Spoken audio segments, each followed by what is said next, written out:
Om Namo Bhagavate Vasudevaya. Today we are going to see the detailed explanation of each shloka starting from the Canto 1. In the first chapter, the main uh, questions has been asked by the sages. So let's see what are the questions that has been asked by the sages. So let's see the shloka 1.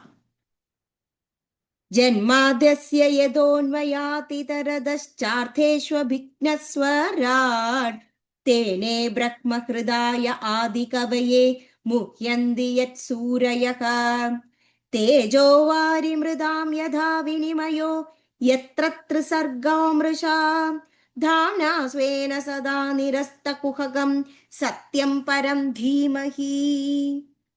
Om. So we always start with Om Namo Bhagavate Vasudevaya.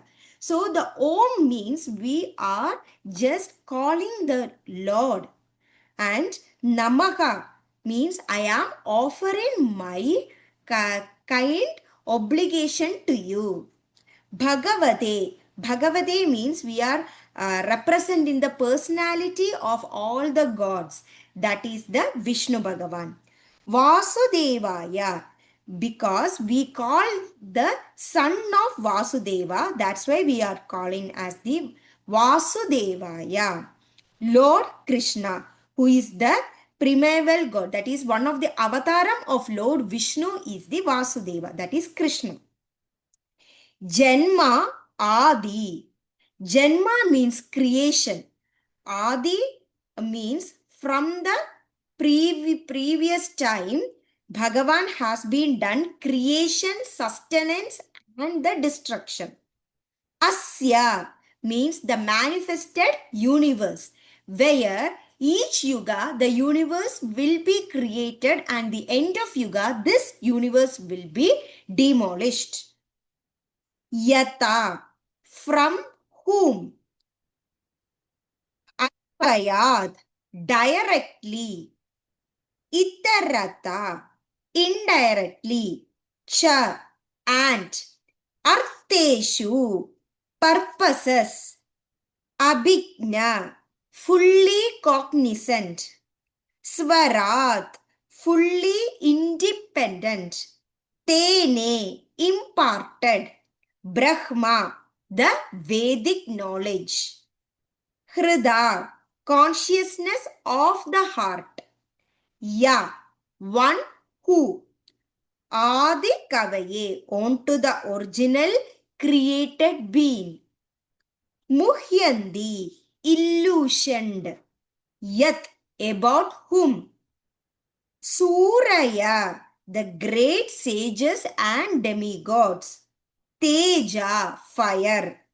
Vari, water. Mridam, earth. Yata, as much as. Vinimaya, action and reaction. Yatra, whereupon. Trisarga, three modes of creation. That is the creative faculties. Amrasa, almost factual. Dhamna, along with all transcendental paraphernalia. That means when the Bhagavan does the creation, there are rules that is Bhagavan follows. That is the way of the Sattva, Raja, Tamo Gunam that each being has been carried over from the previous Janma. Svena, self-sufficiently. Sada, always.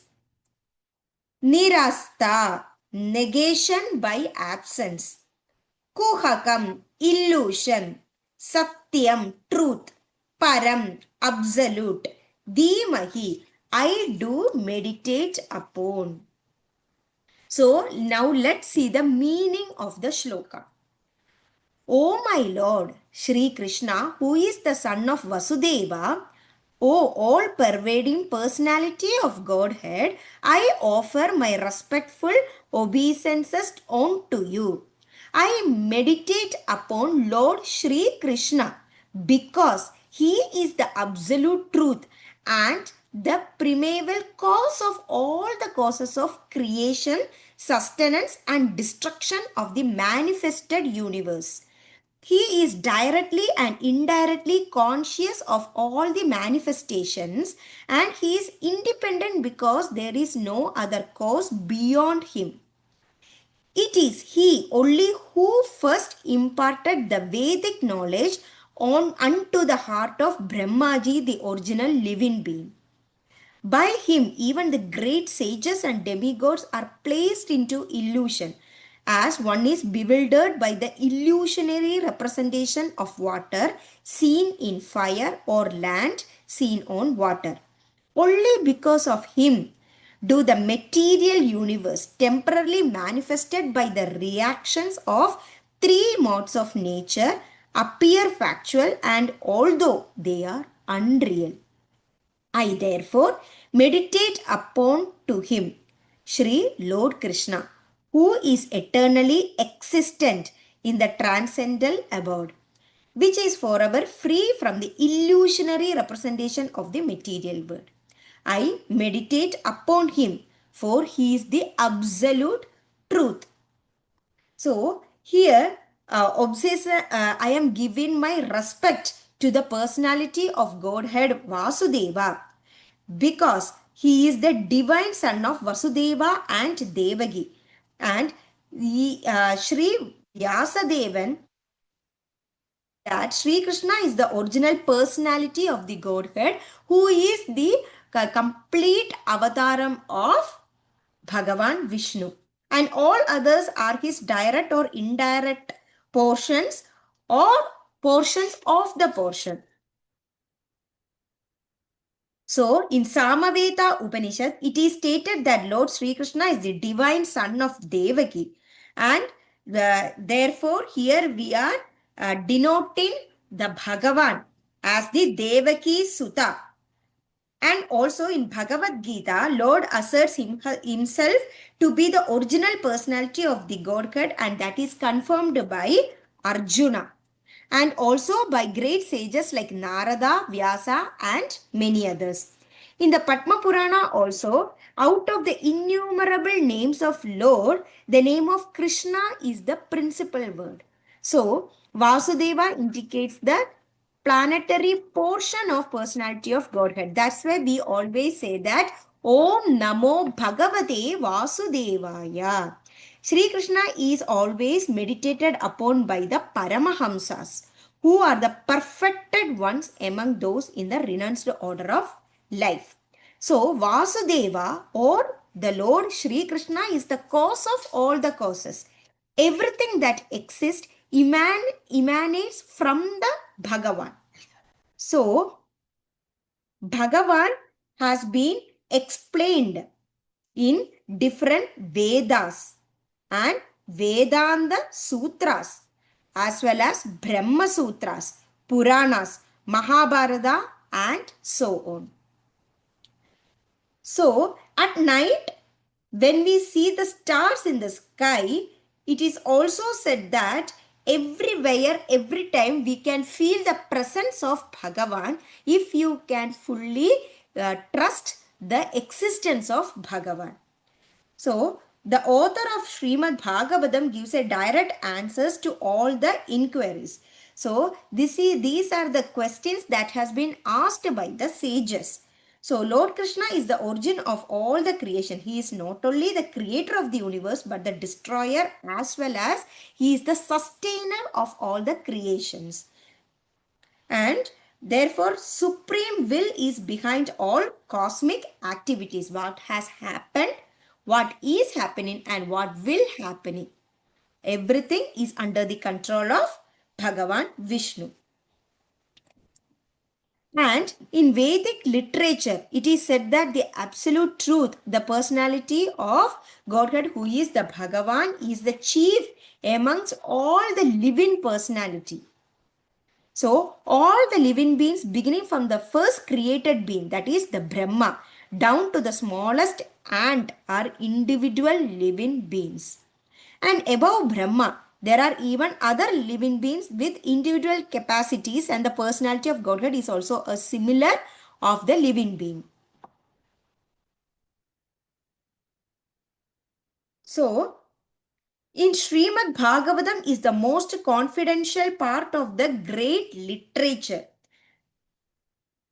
And here, unless one is thoroughly accomplished in the transcendental knowledge of the Lord, one is sure to misunderstand the Lord's um, worshipable pastimes like rasa dance and his gopis dance. That has been highly spiritual and liberated person which gradually attain to the stage of Paramahamsa, which can be understood only by the true knowledge of Bhagavatam. Srimad Bhagavatam is the narration of the Swarupa of the Lord manifested by the internal potencies, and it is distinguished by the external potency in which the manifested cosmic world within our experience. So, the chief engineer of a complicated construction does not personally take part in the construction, but he knows every nook and corner because everything is done under his direction. So, in the same way, Bhagavan knows everything both directly and indirectly. So the personality of Godhead, that is Bhagavan, is the supreme engineer of cosmic creation. He knows every nook and corner, although affairs are being carried out by the demigods.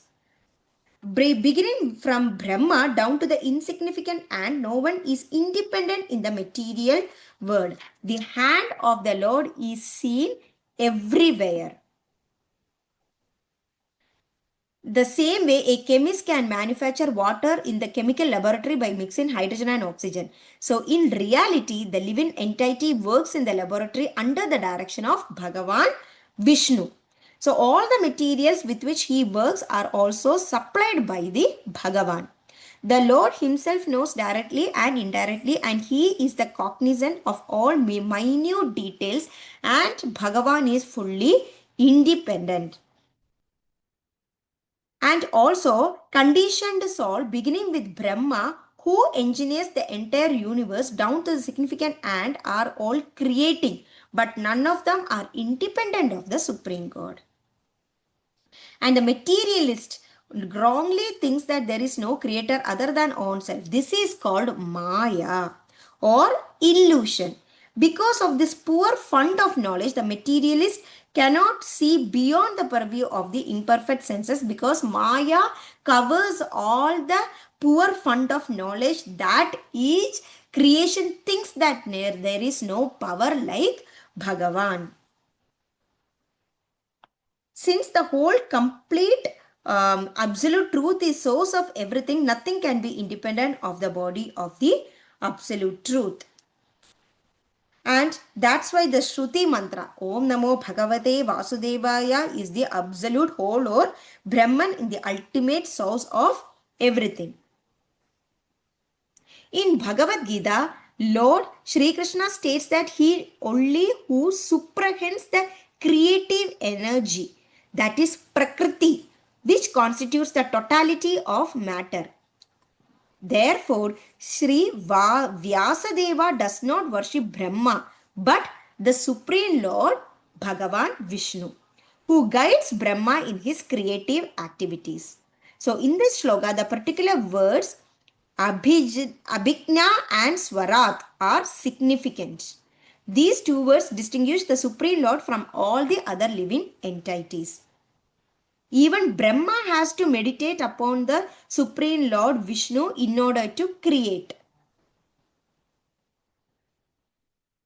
This is confirmed in Bhagavad Gita in well-known verse as Yadha Yadha Hi Dharmasya Glanir Bhavadi Bharada Abhyutanam Adharmasya Tadatmanam Srijamyaham. Whenever there is a decline of dharma and a rise of adharma, O Arjuna, Bhagavan is telling that I incarnate myself.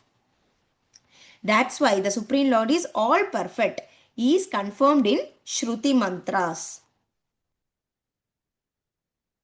Unless one surrender unto the lotus feet of Supreme Lord, it is certain that he will be bewildered and take different janmas to understand what the supreme power is, and Bhagavan will wait until all the yugas has he take place to understand what the Vaikuntha or supreme power is and surrender onto Bhagavan.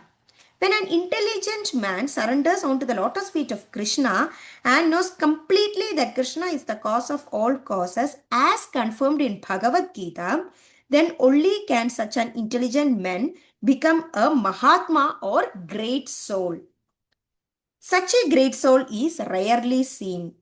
Only the Mahatmas can understand the Supreme Lord is the primeval cause of all creations. That is, He is Parama or the ultimate truth, because all other truths are relative to Him. He is omniscient. For Him, there is no illusion or Maya.